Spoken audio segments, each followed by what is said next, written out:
देखिए, बात है देश के दिल की खबरों की, तो सबसे पहले इस वक्त की बड़ी खबर आ रही है। एमपी में बीजेपी छिंदवाड़ा फतेह के लिए जी जान से जुटी हुई है। केंद्रीय गृह मंत्री अमित शाह ने छिंदवाड़ा में रोड शो किया और रात छिंदवाड़ा में ही रुके और छिंदवाड़ा में जीत को लेकर खास रणनीति भी तैयार की। वहीं सीएम डॉक्टर मोहन यादव आज चौरई में रहेंगे और चुनाव प्रचार प्रसार में जुटेंगे, क्योंकि आज चुनाव प्रचार का आखिरी दिन है। मैं आपको बता दूं कि इस बार का लोकसभा चुनाव जो है वो 7 चरणों में होना है। ऐसे में पहले चरण की वोटिंग 19 अप्रैल को 2 दिन बाद होनी है और अब पहले सीटों पर जो चुनाव प्रचार प्रसार का सिलसिला है, आज उसकी अंतिम तारीख है। इसी सिलसिले में बीजेपी जो है पूरी ताकत झोंकती हुई नजर आ रही है, खास तौर पर छिंदवाड़ा की सीट पर। मैं आपको बता दूं कि मध्य प्रदेश में बीजेपी छिंदवाड़ा फतेह के लिए जी जान से जुटी हुई है। कल ही केंद्रीय गृह मंत्री अमित शाह ने छिंदवाड़ा में रोड शो किया था और रात में वो वहीं रुक गए और छिंदवाड़ा में जीत को लेकर खास रणनीति भी तैयार की। वहीं सीएम डॉक्टर मोहन यादव आज चौरई में रहेंगे। अगर मैं उनके दौरे की बात करूं तो आज वो वहां पर चुनाव प्रचार प्रसार में जुटेंगे, क्योंकि आज चुनाव प्रचार प्रसार का आखिरी दिन है। अमित शाह ने छिंदवाड़ा में जीत की रणनीति तैयार की है। केंद्रीय गृह मंत्री ने अमित शाह ने होटल में की प्रदेश के शीर्ष नेताओं से चर्चा। मुख्यमंत्री डॉक्टर मोहन यादव, प्रदेश अध्यक्ष वीडी शर्मा, लोकसभा चुनाव प्रदेश प्रभारी डॉक्टर महेंद्र सिंह, क्लस्टर प्रभारी कैलाश विजयवर्गीय, छिंदवाड़ा प्रभारी और राज्यसभा सांसद कविता पाटीदार भी मौजूद रहे उस बैठक में। तो कहीं ना कहीं ये छिंदवाड़ा में जीत की शाह की रणनीति। अमित शाह ने रात 10 बजे नेताओं से खास चर्चा की है। सूत्रों के हवाले से ये खबर है, बैठक में बीजेपी जिला अध्यक्ष को नहीं बुलाया गया, लेकिन तमाम बाकी जो लोग हैं, प्रभारी हैं, वो वहां पर मौजूद रहे। केंद्रीय गृह मंत्री अमित शाह ने प्रदेश के बड़े नेताओं से चर्चा की है, रणनीति तैयार की है।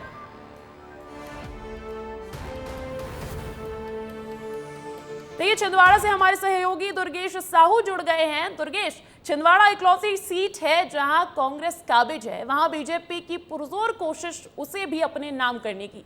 कल गृह मंत्री अमित शाह का रोड शो हुआ, लेकिन अभी भी वहीं है अमित शाह। ऐसे में बीजेपी के चाणक्य कहे जाने वाले अमित शाह के मन में क्या चल रहा है? बिल्कुल, देखिए, इस सवाल का जवाब तो केवल अमित शाह ही दे सकते हैं कि उनके मन में क्या चल रहा है। लेकिन जिस तरह से रणनीति बनाई गई है बीजेपी के द्वारा, कल से हम देख रहे हैं कि कल एक रोड शो हुआ। पहली बार ऐसा हुआ जब छिंदवाड़ा की सड़कों पर कोई बड़ा नेता निकला और उसके बाद फिर उनका रात गुजारना, ये एक बड़ी बात है। और जिस तरीके से हम पिछले 1 से 1.5 महीने की जो रणनीति देख रहे हैं बीजेपी की, पूरी तरीके से फोकस छिंदवाड़ा पर ही रखा था, क्योंकि 29 की 29 सीटें अगर जीतना है बीजेपी को तो उसमें एक बड़ा रोड़ा जो है छिंदवाड़ा का ही है। हमारे साथ अंचल शुक्ला जी मौजूद है, क्योंकि हम लोग कल से ही लगातार इस खबर पर बने हुए हैं, छिंदवाड़ा की आबो हवा को पहचानने की कोशिश कर रहे हैं, जनता से बात कर रहे हैं। कल रात को जो बैठक हुई, निश्चित तौर पर तमाम शीर्ष नेता बैठे।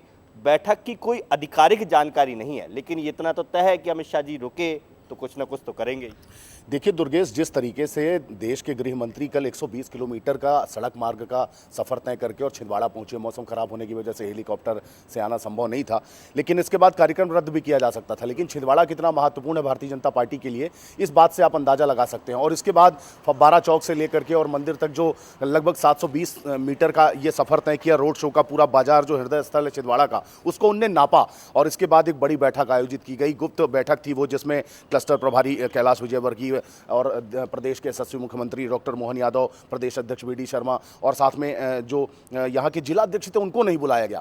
तो निश्चित रूप से बहुत ही गोपनीय बैठक थी और अमित शाह का एक रात छिंदवाड़ा में रुकना मतलब बाजी पलट देना जैसा है। जैसा कि कल भी मैं कह रहा था कि वो भारतीय जनता पार्टी के जेम्स बॉन्ड हैं, मतलब उन्हें वो टास्क दिया जाता है जो भारतीय जनता पार्टी के लिए बहुत महत्वपूर्ण होता है और जब कोई पूरा नहीं कर पाता तो उसके पीछे लगाया जाता है चाणक्य को। और चाणक्य कल आए थे और रात भर रुके हैं, तो निश्चित रूप से कांग्रेस कुछ न कुछ खेला करके उनके खेमे में जरूर हलचल होगी और ये पता लगाने की तैयारी कर रहे होंगे कि हुआ क्या और हुआ क्या, ये तो अमित शाह के अलावा कोई बता नहीं सकता। भारतीय जनता पार्टी बंद कमरे में बैठक जरूर हुई अंजलि, लेकिन इसकी हलचल शिकारपुर तक गई होगी। कमलनाथ को भी कल रात को नींद नहीं आई होगी, ये तय है। निश्चित रूप से कमलनाथ को कल नींद नहीं आई होगी और 19 तारीख को मतदान होने हैं ऐसे में, और आज चुनावी शोरगुल भी थम जाएगा। इसके बाद क्या रणनीति बनाकर गए हैं, 1 दिन पहले 2 दिन पहले वोटिंग के आना उनका निश्चित रूप से एक बड़ा मैसेज है। मनोवैज्ञानिक दबाव तो बन ही गया कांग्रेस पार्टी के ऊपर, लेकिन अब नतीजे क्या होंगे, क्योंकि कांग्रेस गढ़ कहलाता है कमलनाथ का, नकुलनाथ का और कांग्रेस का, तो इसे भेदने में भारतीय जनता पार्टी कितनी सफल होती। एक सवाल और है अंजलि, देखिए कहा जाता है चुनाव में कि ये तो चुनाव प्रचार आज शाम को थम जाएगा, जो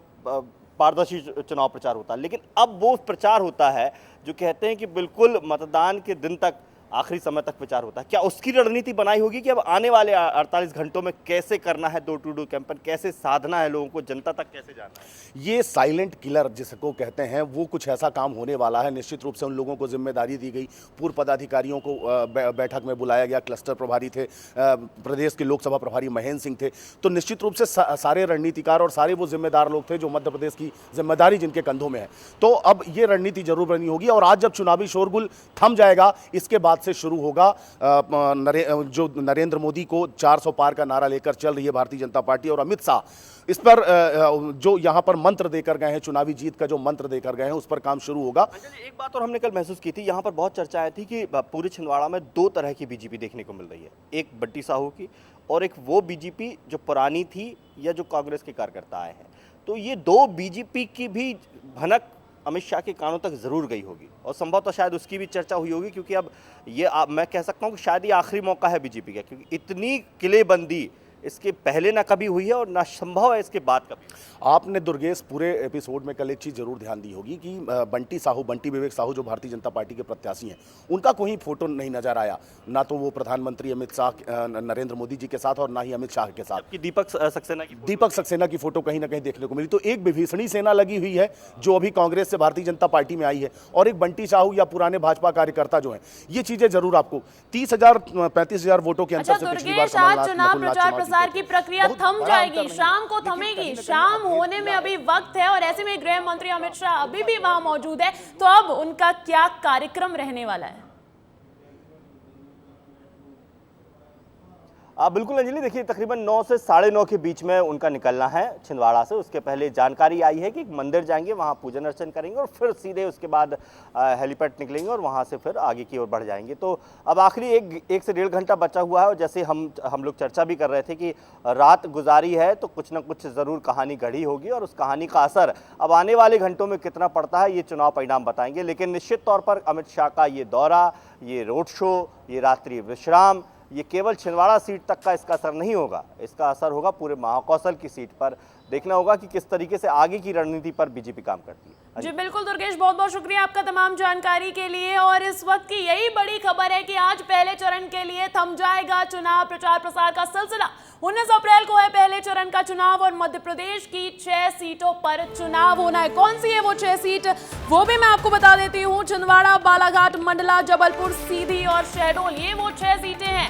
इस पर आज पहले चरण का जब मतदान होना है, 2 दिन बाद ही मतदान है। इसी सिलसिले में आज जो है इस पर चुनाव प्रचार प्रसार की आखिरी तारीख है। इसी की हम बात कर रहे थे, हम चर्चा कर रहे थे कि जहां कल गृह मंत्री अमित शाह का यहां पर मेगा रोड शो हुआ छिंदवाड़ा की सीट पर, क्योंकि कहीं ना कहीं भारतीय जनता पार्टी का फोकस जो है वो छिंदवाड़ा की सीट पर भी है। ऐसे में आज भी वो वहां मौजूद है। सीएम डॉक्टर मोहन यादव का वहां पर दौरा है। लेकिन उससे पहले आप ये समझ लीजिए, हम ग्राफिक्स के जरिए आपको समझाते हैं कि वो 6 सीटें कौन सी है। देखिए, छिंदवाड़ा टफ मुकाबला, बंटी कुमार साहू और नकुलनाथ के बीच ये टक्कर। वही बालाघाट से भारती पादी और सम्राट सारस्वत के बीच चुनावी मुकाबला रहने वाला है।